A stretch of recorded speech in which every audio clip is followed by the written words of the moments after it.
من نشونه میدم توی دنیا چه شکلی موقعی که میره، موقعی که دنیا میچرخه و یک دو سه.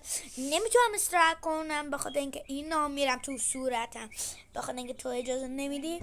من میرم توی بابا. ای ای ای ای بابا. ای ای ای من میرم تو رو میزنم تو خورشید، موقعی که میری بالایی بودی، موقعی که میزنم معدت وسط میکوبم توی باشی. تو میری میخوابی توی زمین، موقعی که من میرم بالا میخوابم و من میرم پیش خورشید میگم هی هی چه شکلی. موقعی که تو میری پایین میگی او تبلتم کجاست.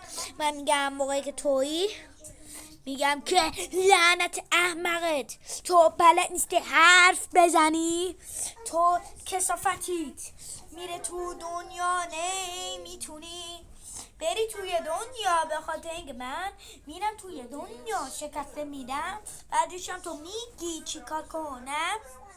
میگی فقط من یه زندانیم، 5 سال تو زندان موندم، میتونم از وسط تو رو قاچ کنم.